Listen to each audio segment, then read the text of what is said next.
ఆచరించమనే చెబుతూ ఇవి ఎట్లా ఆచరించాలో మన్ని డైవర్ట్ చేస్తూ ఉంటాయి. ఈ డైవర్షన్ వల్లే విష్ణు సహస్రనామం చదివితే బ్రహ్మజ్ఞానం కావాలి, బాగానే ఉంది. అది తర్వాత 60 ఏళ్ల తర్వాత. ఇప్పుడు నాకు 30 ఏళ్లే కదా, దీనివల్ల నాకు ప్రమోషన్ కావాలి అని లోపల నుంచి చెప్పేది ఉంటుంది. ఇది తప్పు కోరిక కాదు, కానీ ఒప్పు అయితే కాదు కదా. తప్పు కాందల్లా ఒప్పని చెప్పడానికి లేదు, ఒప్పు కాందల్లా తప్పని చెప్పడానికి కూడా వీల్లేదు. తప్పొప్పులు కానివి కూడా కొన్ని ఉంటాయి, ఏ కేటగిరీకి చెందనివి, సందర్భానుసారంగా ఉండేటటువంటివి. కనుక కామం లేనటువంటి శ్రోత్రియుడు మిగిలినటువంటి అన్ని అవస్థలలో, అన్ని ఆశ్రమాలలో, అన్ని వర్గాలలో, అన్ని వర్ణాలలో ఉన్న వాళ్ళకన్నా ఎక్కువ ఆనందాన్ని పొందుతాడు అని మనకి తైత్రీయ ఉపనిషత్తు చెప్తాడు. తైత్రీయ ఉపనిషత్తులో భృగువల్లి, ఆనందవల్లి అని 2 భాగాలు ఉంటాయి. ఈ ఆనందవల్లిలో ఆనందం అంటే ఏమిటో చెప్తూ, అసలు ఆనందం అంటే మనకి తెలుసా అండి, తెలియదు అని నిర్ధారణ అయిపోతుంది అది చదివితే. అసలు ఆనందం మనకి తెలియదు. ఎప్పుడో జీవితంలో 1-2-3 నిమిషాలు పొందితే చాలా గొప్పవాళ్ళ కింద లెక్క. ఇటువంటి ఆనందానికి మించి ఎన్ని 100 రెట్లు పొందితే అది దేవతలు పొందే ఆనందం. దాన్ని మించి కొన్ని 100 రెట్లు పొందితే గంధర్వులు పొందే ఆనందం. ఇలా ఒక్కొక్కళ్ళు పొందే ఆనందాలకి లెక్కలు చెప్పుకుంటూ పెడతాడు ఆనందవల్లిలో. మనం మామూలుగా తైత్రీయం అని చెప్పుకునేటటువంటిదంతా ముందర చెప్పబడే భృగువల్లినే చెప్పుకుంటూ ఉంటాం, తర్వాత ఆనందవల్లి కూడా. దీంట్లో ఏమని చెప్తాడు అంటే ఆ ఆనందాన్ని గురించి,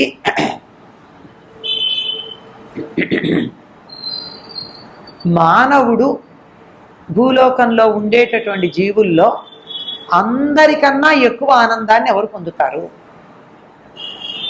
బ్రహ్మచార, వానప్రస్థ, సన్యాస, గృహస్థు.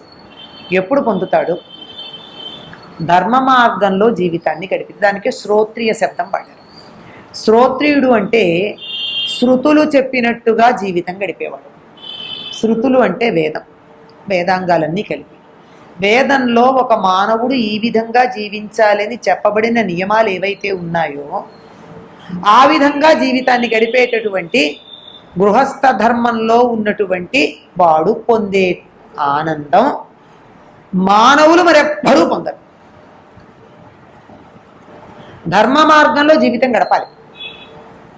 ఇది ఇబ్బందికరంగా అనిపిస్తే అనిపించవచ్చు, కానీ సాధన సమయంలో ఇబ్బందికరంగా అనిపించినా ఒక స్థాయికి వచ్చాక దానిలో ఉన్న సుఖం తెలుస్తుంది. దీనికి మనకి 2 ఉదాహరణలు చెప్తే సుఖం ఎలాంటిదో, అలవాటు పడితే ఎంత బాగుంటుందో మొదట్లో కష్టంగా అనిపించినా అర్థమవుతుంది. ఇంగ్లీష్ ఏముందండి, 26 అక్షరాలు ఒక్క రోజులో నేర్చుకుంటాం.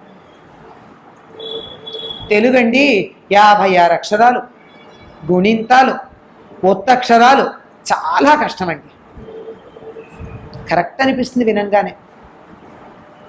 ఈ చెప్పిన వాడు ఎలా ఉంటేవాడంటే ధృతరాష్ట్రుడు లాంటి వాడు. ఏది చెప్పినా కంపేర్ చేసి ఒక్క క్షణం షాక్లో నిజమేనేమో అనే భ్రమ కలిగేటటువంటి స్టేట్మెంట్లు ఇస్తాడు. అయితే ఏమంటావు, ఇదిలా కదా అని నిజమే అనిపిస్తుంది.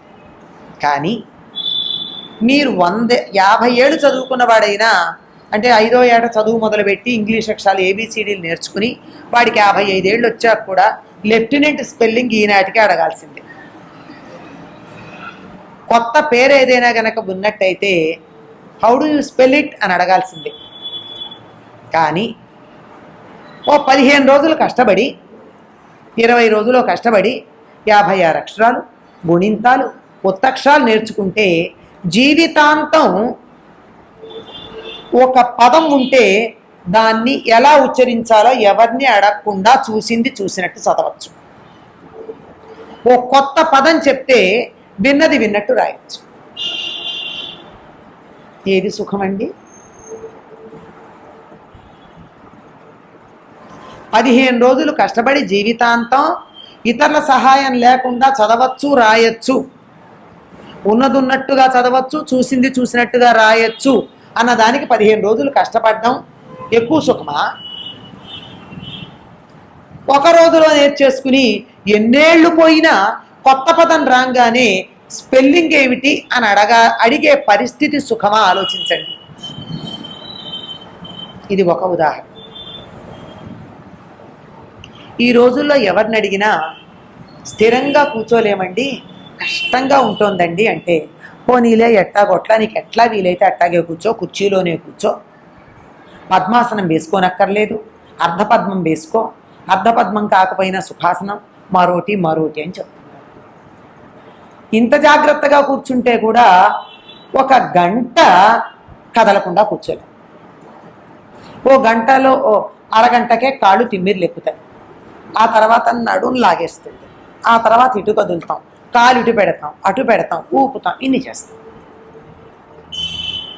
కానీ ఏ ఆసనాన్ని నేర్చుకోవడం కష్టమైనా నేర్చుకుంటే ఎన్ని గంటలైనా కదలకుండా కూర్చోగలరో, రక్త ప్రసరణలో మార్పు రాదో, కాళ్ళు తిమ్మిర్లెక్కవో, చేస్తున్న పనిలో మనసు లగ్నమైపోయి నిద్ర మొదలైనవి రాకుండా చాలా జాగ్రత్తగా ఉండగలరో, అటువంటి ఆసనాన్ని నేర్చుకోవడం 10 రోజులు కష్టమైనా అది నేర్చుకుంటే సుఖం కదండి.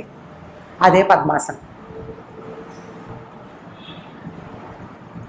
ఇప్పుడు ప్రాక్టీస్ చేస్తే కష్టం అనుకోండి,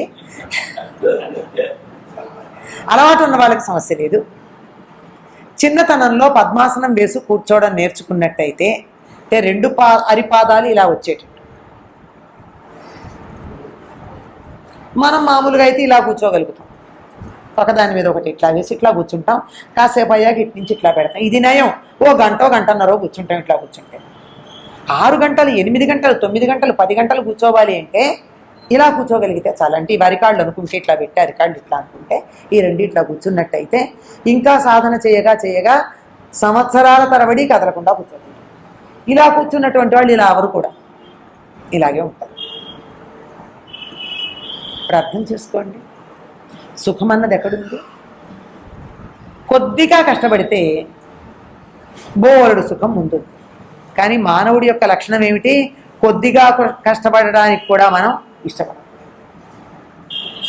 ఈ 2 ఉదాహరణలు దేనికి చెప్పానంటే, కొద్ది కష్టపడితే ఆ క్రమబద్ధంగా ఉండే దాంట్లో ఆనందం ఉందనడానికి, శ్రోత్రియంగా జీవితం గడిపే వారికి ఆనందం ఉంటుంది. శ్రోత్రియంగా అంటే ధర్మం చెప్పినట్టుగా, శాస్త్రాలు చెప్పినట్టుగా ఆచరించేటటువంటి వారికి.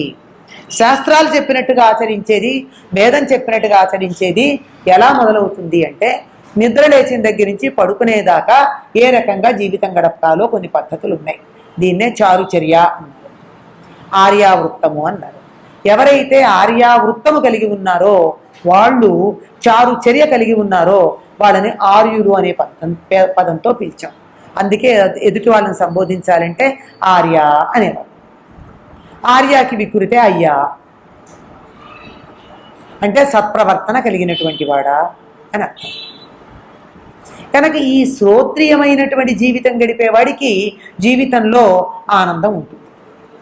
ఈ ఆనందం మానుష ఆనందాల్లో ఒక మనిషి పొందగలిగినటువంటి ఉత్తమోత్తమైన ఆనందం ఎవరు పొందుతారు అంటే, ధర్మబద్ధమైన జీవితం గడిపేవాడు. నిజమా? సీతాదేవి చెప్పింది. రావణుడు సీత దగ్గరకు వచ్చి, నువ్వు నన్ను అంగీకరిస్తే నీ తండ్రి గారికి నా రాజ్యం అంతా ఇస్తాను. రాముడికి దశరథుడికి కాదు, ఎవరికి ఇస్తా అన్నాడు? జనకుడికి ఇస్తాడు. ఎందుకంటే అంత అందమైన కూతుర్ని కని పెంచాడు కదా ఆయన. పాప రావణుడు దృష్టిలో కని పెంచాడు కదా, జనకుడికి ఇస్తానన్నాడు. అంటే అప్పుడు సీతమ్మ ఒక మాట అంటుంది, ఇహలోకంలో పొందదగిన మానుషమైన సుఖాలు భోగాలు ఏవైతే ఉన్నాయో అవన్నీ నేను మా మామగారి ఇంట్లో 12 సంవత్సరాలు అనుభవించాను. మానుషి అంటే మానవులు పొందదగినటువంటి భోగాలు పొంది దాని ద్వారా వచ్చే ఆనందాన్ని ఏవైతే ఉంటాయో అవి నేను 12 సంవత్సరాలు అనుభవించాను అని చెప్పింది ఆవిడ. అంటే ఇంతకన్నా ఉత్తమంగా పొందడానికి వీల్లేదు. మానవుడు పొందగలిగిన ఉత్తమోత్తమైన ఆనందం దేనివల్ల లభిస్తుంది? ధర్మబద్ధమైన జీవితం గడపడం వల్ల లభిస్తుంది. ఎప్పుడైతే ధర్మబద్ధమైన జీవితం గడపడం ప్రారంభిస్తావో పాపాచరణ మీదకి దృష్టి పోదు. పాపాచరణ మీదకి దృష్టి పోకపోవడం వల్ల పాపాలు తగ్గుతాయి. పాపాలు తగ్గడం వల్ల నీకు పుణ్యలోకాలు సిద్ధిస్తాయి. ఇప్పుడు అర్థం ఏమైంది? ధర్మం వల్ల పాపం పోతుంది అని అర్థమైందా లేదా? అంటే రాబోయే పాపం పోతుంది. అయిన పాపం కూడా పోవడానికి ఒక మార్గం ఉంది, అది తర్వాత ఇంకోటి చెప్తారు. ఎందుకని? ధర్మమే బలీయమైంది గనక.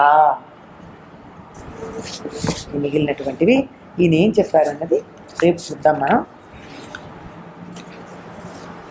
ఎక్కిరాలకులాంబోధి విధుమానంద రూపిణం అనంతార్యతనూజాతం కృష్ణం వందే జగద్గురుం శ్రీకృష్ణమాచార్యమనంతపుత్రం సత్సాధుమిత్రం కరుణార్ద్రనేత్రం గురుం గురూణాం పితరం పితॄణాం అనన్యశేషశరణం ప్రపద్యే అనన్యశేషశరణం ప్రపద్యే అనన్యశేషశరణం ప్రపద్యే. స్వస్తి ప్రజాభ్యః పరిపాలయంతాం న్యాయేన మార్గేణ మహిం మహేశాః. గోబ్రాహ్మణేభ్యः శుభమస్తు నిత్యం. లోకాः సమస్తాः సుఖినో భవంతు. లోకాः సమస్తాः సుఖినో భవంతు. లోకాः సమస్తాः సుఖినో భవంతు. ఓం శాంతి శాంతి శాంతి.